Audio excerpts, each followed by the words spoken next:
I hope everyone is prepared to learn about some significant winter weather, as there is quite a bit to discuss moving ahead. We have several winter storms, with one currently in progress. The lake effect snows are expected to become heavy, and I'll provide more details on that to begin this video.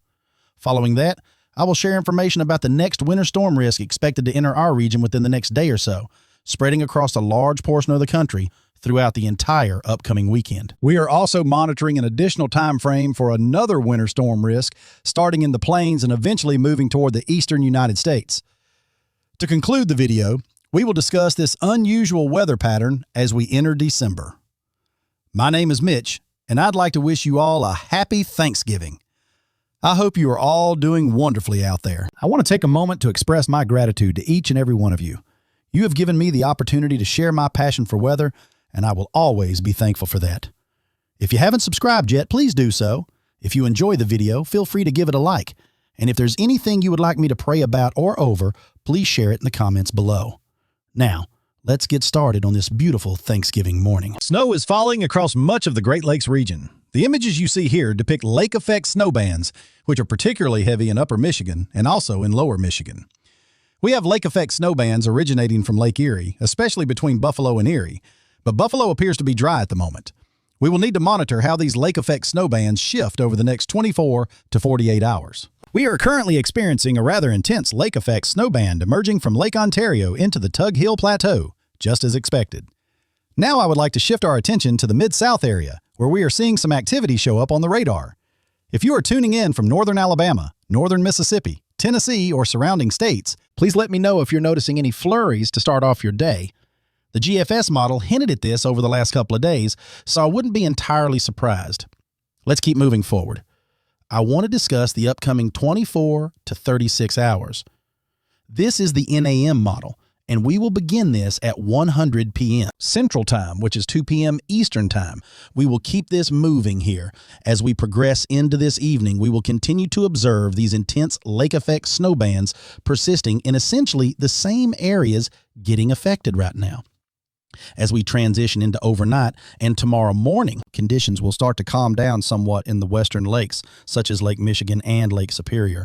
However, we will still see some intense lake effect snow bands occurring off Lake Huron and Lake Superior in Michigan, although they appear to be tapering off. Pay attention to these banding features. There seems to be a connection between the lakes in this region.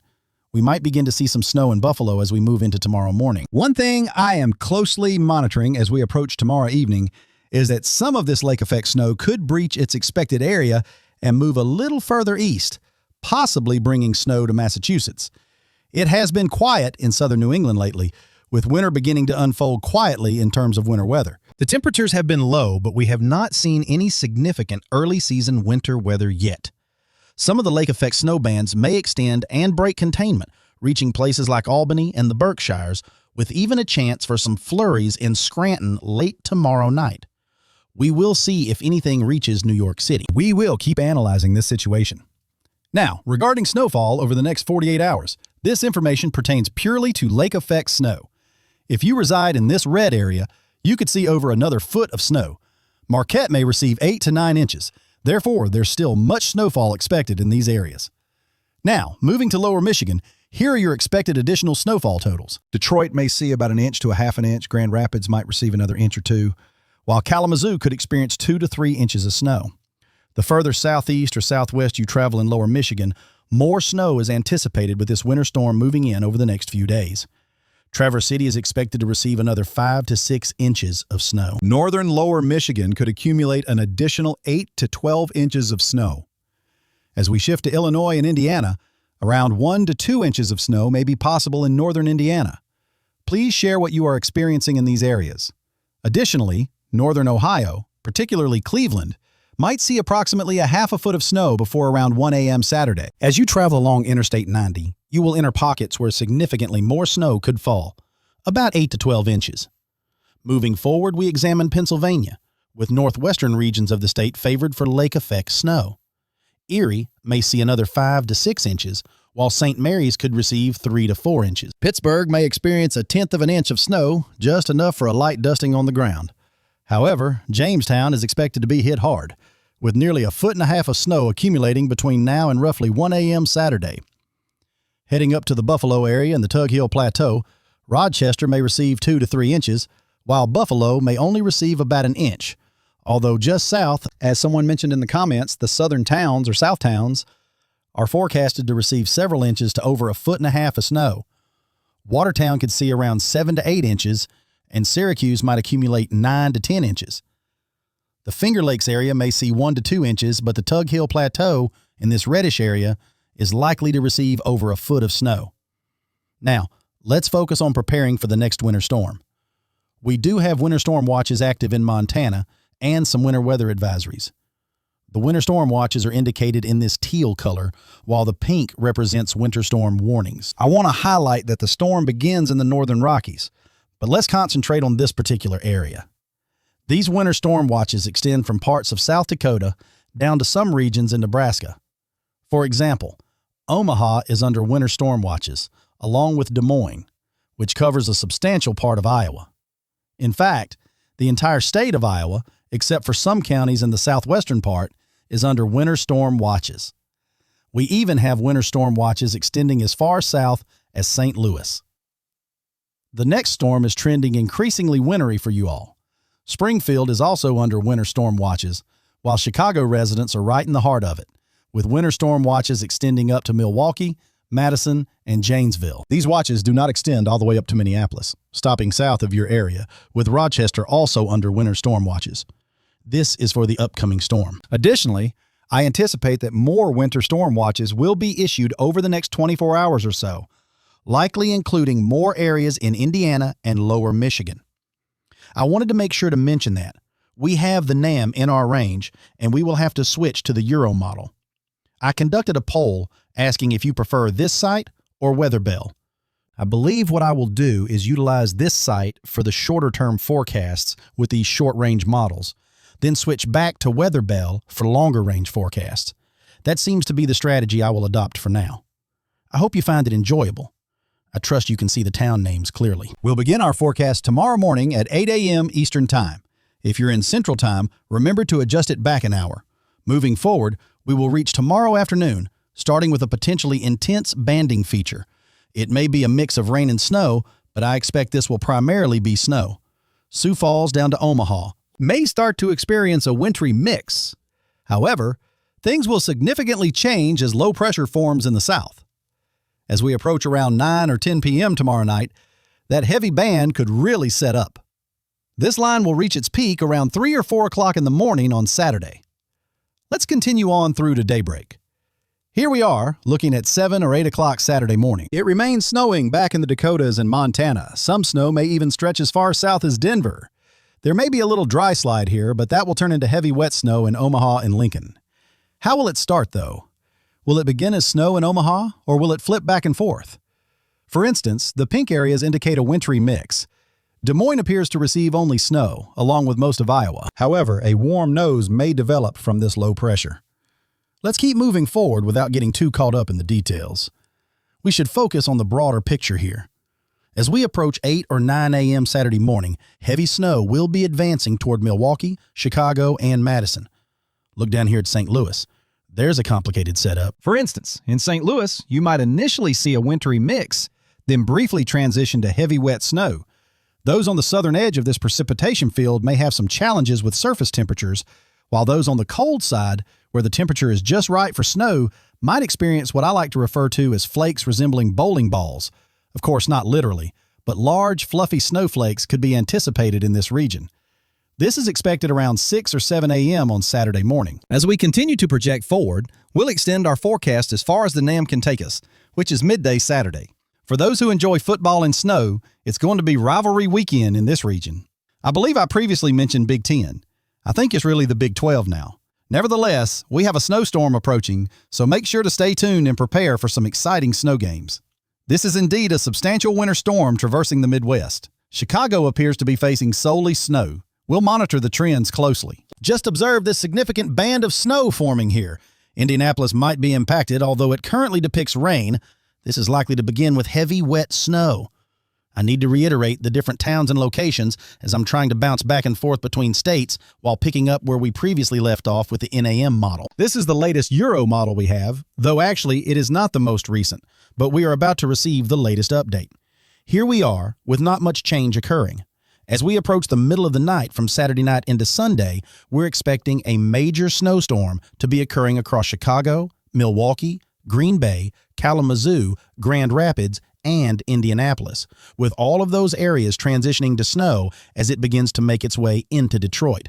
It is projected to be all snow. We will monitor further developments, and it appears that Indianapolis could see heavy, wet snow despite the green indication.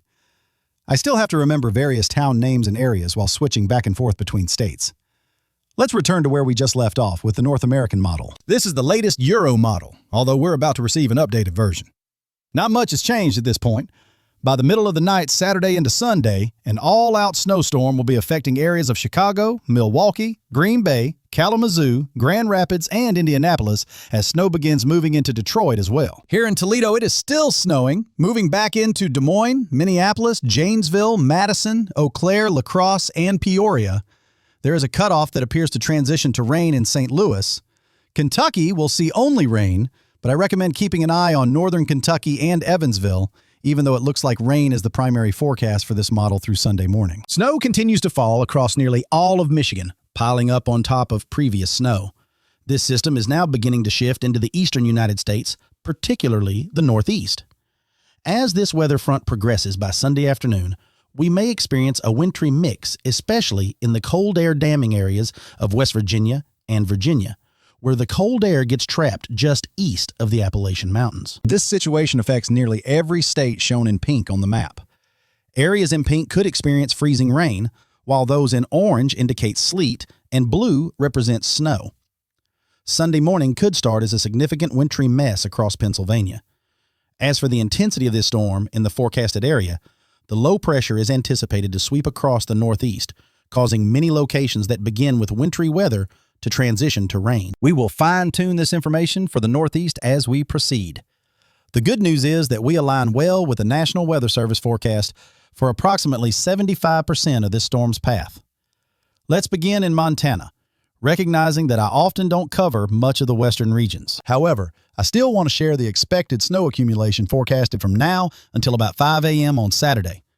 Let's move over to North Dakota, where the snow predictions show Bismarck could see between 1 to 5 inches. Then we'll transition to South Dakota, where more significant snowfall is anticipated. Gettysburg's forecast predicts 4 to 6 inches. Brookings is expected to receive 4 to 7 inches, and Sioux Falls is forecasted for 4 to 8 inches. In this region, several inches of snow are on the way. Next, let's look at Nebraska. This area presents some forecasting challenges. Omaha could see anywhere from 3 to 8 inches of snow, while Lincoln is forecasted for 1 to 6 inches. The variability ranges from minimal accumulation to as much as half a foot, particularly as you head down Interstate 80 into Iowa. Eastern Nebraska is poised for a significant winter storm, albeit with questions regarding mixing due to warm air being introduced by low pressure in the area. Southern Minnesota is predicted to see 1 to 5 inches of snow around Minneapolis, but further south in the state, especially in those marked yellow zones, they could receive over half a foot of snowfall. There is much snow predicted for the southern regions of Minnesota. The entire state of Iowa is also likely to be impacted. Fort Dodge's forecast is between 9 to 16 inches of snow, while Des Moines anticipates 5 to 12 inches by 6 p.m. on Saturday. Almost all of Iowa can expect at least 5 inches or more of snow, with the exception of the southwestern region. In that area, there may be challenges with mixing due to the proximity of low pressure and warm air aloft, potentially transitioning to rain or a wintry mix. For Dubuque, expect 7 to 11 inches, and Davenport's forecast is for 8 to 12 inches. Moving down to the Kansas City area and nearby regions in northern Missouri, snowfall could range from a few inches to several. In Kansas City, anticipate up to 1 inch at the most. However, everything could change. Let's proceed to St. Louis, which remains a challenging spot for accurate forecasting. Right now, 2 to 4 inches is expected, with chances for a wintry mix, including a bit of sleet and freezing rain. Although I don't expect much mixing with this storm, there will be a transitional zone between rain and snow, with some embedded wintry mix along the way. Quincy could see 4 to 8 inches of snow. Feel free to pause the screen if you need exact numbers. St. Louis, being a highly populated area on this map, shows 2 to 4 inches forecasted, while moving deeper into Illinois, there's a lot to cover, particularly in Peoria, now forecasted for 8 to 13 inches of snow. Bloomington is expecting 6 to 11 inches, and Lincoln could see 5 to 9 inches. Diving into Effingham, the forecast has a broad range, potentially 1 to 7 inches of snow. Let's take a closer view where Wisconsin, Illinois, and Iowa converge. In the Quad Cities, 8 to 14 inches are possible, while Peoria anticipates 8 to 12 inches. Cedar Rapids has a forecast of 6 to 9 inches, and in the area around Eau Claire and Madison, 11 to 18 inches of snow is possible. Eau Claire could see between 3 to 8 inches, while La Crosse is expected to receive 7 to 14 inches. Milwaukee currently forecasts 4 to 9 inches of snow, but only through 6 p.m. on Saturday. It is likely we will still see continued snowfall. We can expect Janesville to get 7 to 11 inches and Madison 6 to 10 inches. Now let's turn our attention to Chicago, which encompasses nearly the entirety of the upcoming storm, which runs from now to 6 a.m. on Sunday. Chicago's forecast is estimating 8 inches of snow right now. In Rockford, expect 10 inches, Pontiac at 9, and Bloomington at 10 inches of snow. It sure looks like a significant snowstorm for you all. I'm excited for you, and I admit, a little enviously. Moving into northern Indiana, South Bend is looking at 11 to 17 inches, primarily due to a mix of snow expected today, along with what's on the way. For Logansport, forecasts suggest 4 to 10 inches, while Marion has a prediction of 2 to 8 inches. Fort Wayne could receive 4 to 9 inches. Benton Harbor and Three Rivers in Michigan may see anywhere from 12 to 18 inches in snow accumulation. Now I want to turn our attention back to Kentucky, particularly the western and northern areas, as these could be wild card zones. Initial snowfall may happen, which could also end with some snow later in the storm. We definitely need to keep monitoring that closely. As for Ohio and points eastward, we are not in range of the National Weather Service forecast. Let's look at the 24-hour predictions from the Euro Ensemble model, illustrating the storm's incoming trajectory. Northern Ohio may see an average of 4 to 5 inches of snowfall, while areas around Detroit could expect around that as well. This is separate from what will fall over the next 24 hours. In the northeastern states, there is a slight snowfall average throughout this region.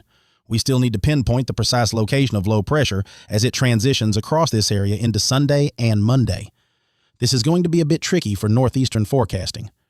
I also want to highlight the potential for icing, since I think we could see some ice accumulation at the onset of this system as we approach the late weekend into early next week. A few tenths of an inch of ice may occur, which could warrant winter weather advisories or even storm warnings in some areas, particularly for a heavy mix of winter precipitation, especially in the favored regions of West Virginia, western Maryland, and even higher elevations in Pennsylvania and Virginia. Some icing as far south as favored areas in North Carolina. I need to slow down. It feels like I've been talking rapidly for an eternity, but it hasn't been that long. Let's shift our focus to the southern central United States, starting in the southern plains. This forecast is for Sunday morning. It looks like we have some new energy moving in, and colder air is arriving. The latest Euro model indicates moderate snow beginning across Kansas, extending into Oklahoma and Texas panhandles as we transition into Monday. By Monday evening, light snow is expected to reach Oklahoma City and Norman, and heavier wintry mix is predicted for northern Arkansas in the early morning hours of Tuesday. A slight light snow could even roll through Missouri before it moves out. Now, let's discuss the Euro's forecast for the rest of the eastern United States for next week. I can't cover the entire time frame as we can only project out 144 hours, but I wanted to share the latest available information. Tuesday morning, low pressure appears to be advancing across Alabama. Unfortunately, this doesn't seem favorable for the Interstate 95 corridor, especially for the Mid-Atlantic region moving south. However, we observe a band of moderate to light snow moving across the Midwest. Some areas could experience more snowfall on top of existing snow, particularly in Ohio Valley. The pink areas indicate a wintry mix impacting cold air damming regions, and the blue indicates heavy snow arriving in northern western Kentucky, even northwestern Tennessee. The precipitation over Indiana, Illinois, and Ohio might be lighter, but then this rushes into colder air, leading to a drastic winter storm emerging late Tuesday in the Ohio Valley, including Kentucky, Ohio, West Virginia, Pennsylvania, and western Maryland. We could witness a snowstorm developing Tuesday evening across southern New England, with some mixing possible in Long Island and New York City, just on the edge of the storm projections. This is as far out as we can predict, with our last graphic going until midnight on Tuesday night, showcasing an ongoing winter storm. When reviewing the previous projections, not much has changed, although it seems to be a bit colder in this latest model run. Wild conditions ahead. Let's flip to the GFS model, which presents a more aggressive early-stage scenario for this system. We can anticipate winter weather advisories issued across Kansas.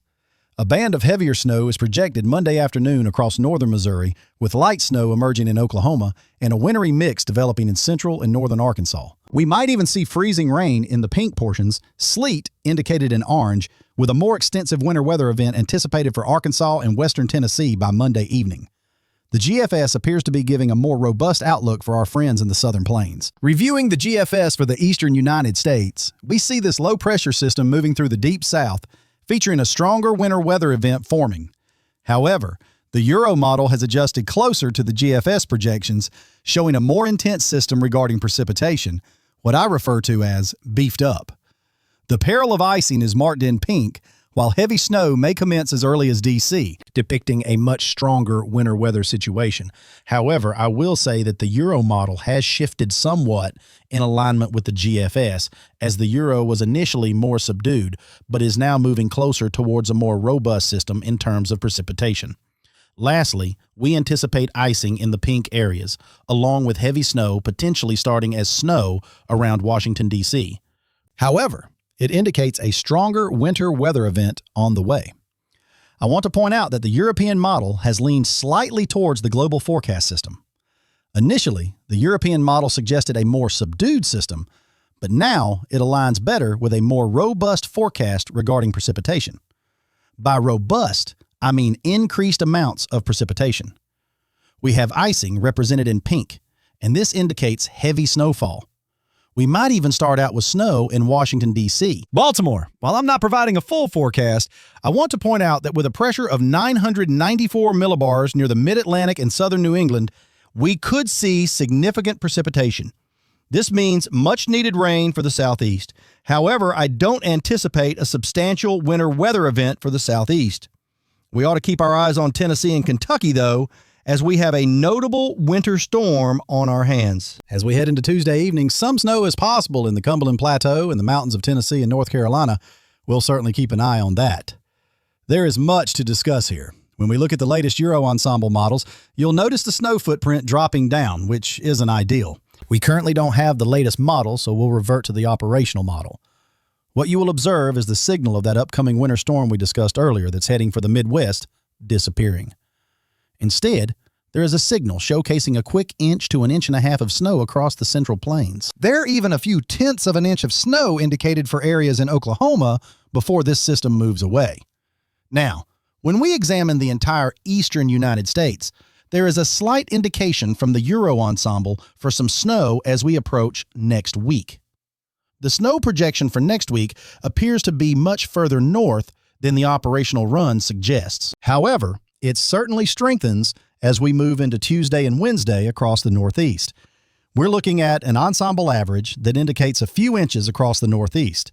Thus, it signals a significantly heavier winter storm, particularly for southern New England and Maine, affecting the entire New England region. This could happen between now and the weekend, but watch as it intensifies moving into the time frame of interest next week. There are indications of a few tenths of an inch of ice, with some areas possibly seeing over a quarter inch of ice in regions prone to cold air damming. I didn't have this ready earlier, but I believe it's worth monitoring the ice signals in this area as well. Still, it isn't supporting models like the GFS, so regardless, we should expect considerable precipitation ahead. This is the Euro ensemble projection showing how much total precipitation could occur over the next 10 days. If you're on the warmer side of this system, a lot of much-needed rain is on the way, which is good news. To summarize, the upcoming weather pattern resembles a significant question mark. This broad blue area over the eastern United States represents our trough bringing cold air. There are currently cold conditions affecting much of the eastern United States now, but this will shift out.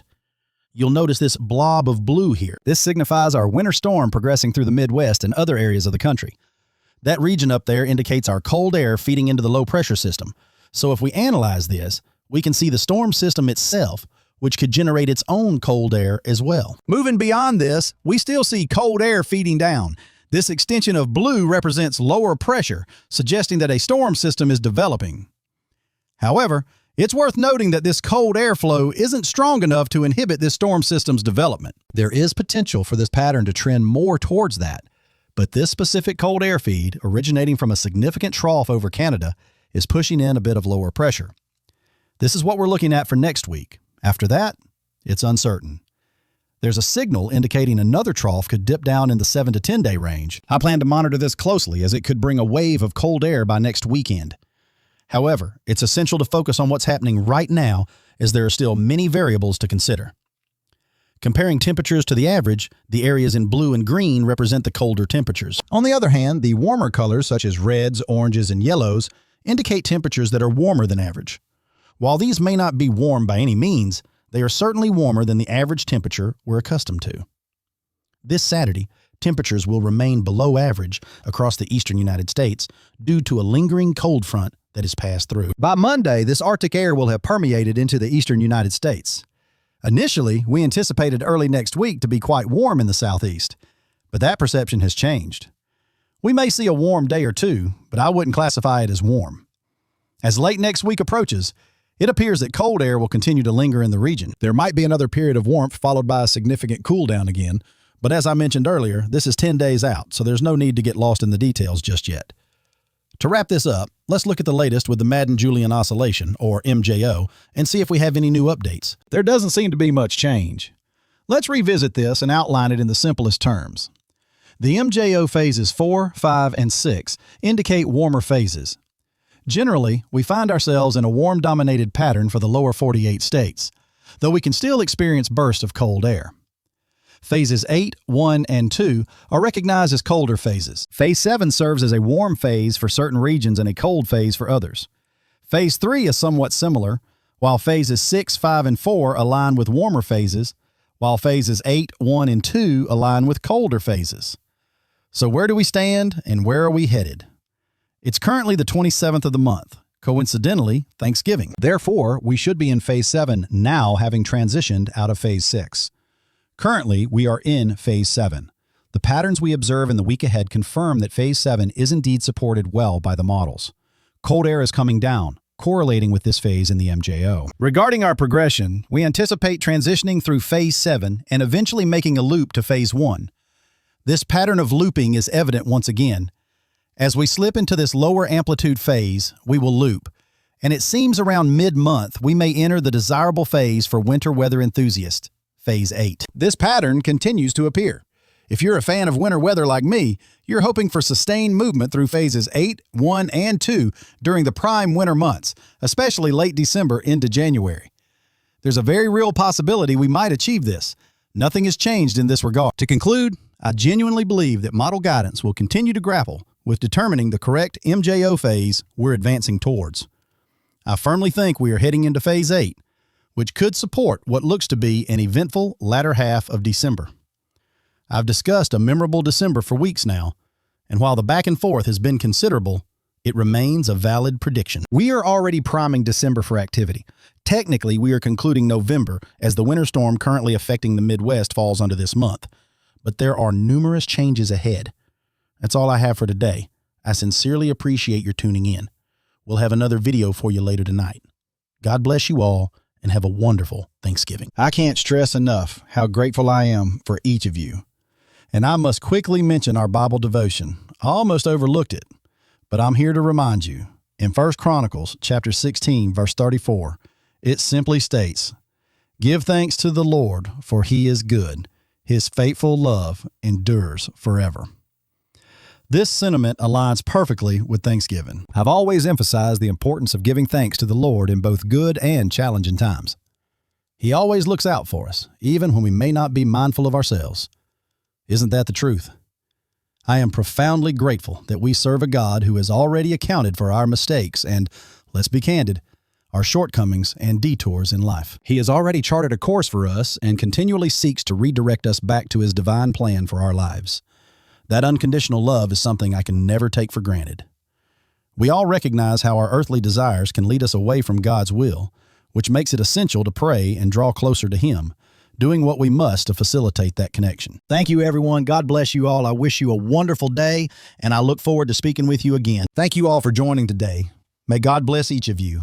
I hope you enjoy a lovely day, and I look forward to our next conversation.